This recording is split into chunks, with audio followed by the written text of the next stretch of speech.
Hi everyone and welcome back to FTMO.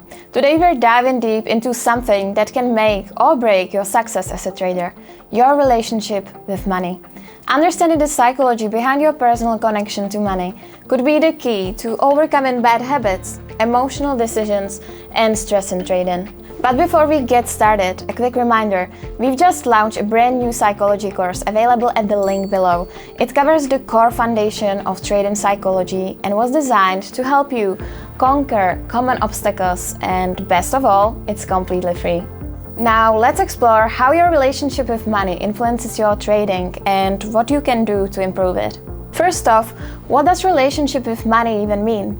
It's basically how you feel about money. Whether it brings you joy, anxiety, or even fear, this mindset develops over time, influenced by personal experiences, family beliefs, and even the financial behaviors of the people around you.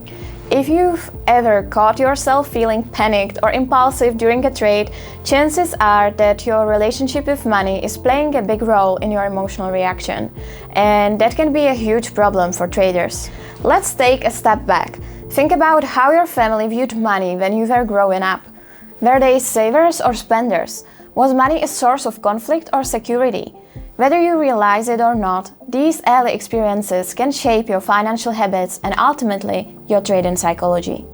For example, if your family struggled with money, you might find yourself trading from a place of fear, scared to lose even a little bit. On the other hand, if money was always available, you might take bigger risks without considering the consequences. Now let's talk about the people around you, your friends, your coworkers, even fellow traders. Their relationship with money can directly affect your perception of it. In the age of social media, it's so easy to see others showing off their success, especially in trading. You might see someone post about a huge win and suddenly feel like you need to make a big move to keep up. That's where the things like FOMO, fear of missing out, come into play. This pressure can push you into revenge trading, where you make impulsive trades to win back money you've lost. Or overtrading, where you take on way too many trades just to feel like you're making progress. Both can be disasters for your trading performance.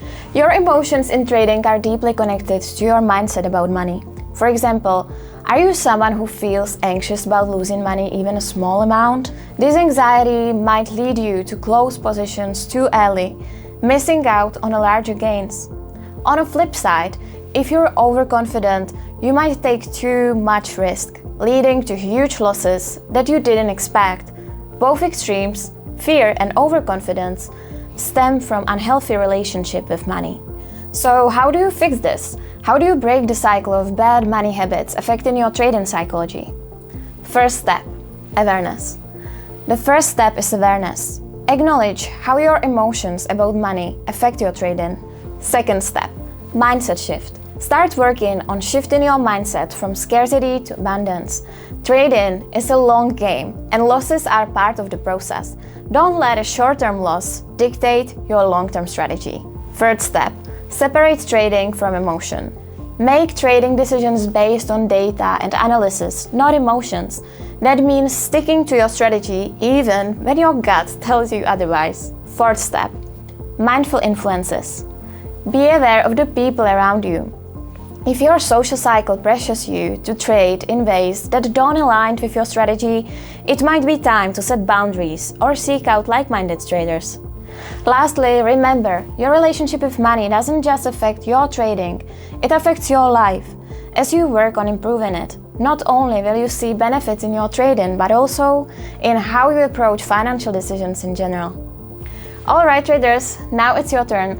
Take a moment to reflect on how your relationship with money might be affecting your trades. What can you do about that? Not sure how to approach this issue? Go over the 4-step process again and try to implement that onto your current situation. So good luck with everything, and until the next time, trade safe.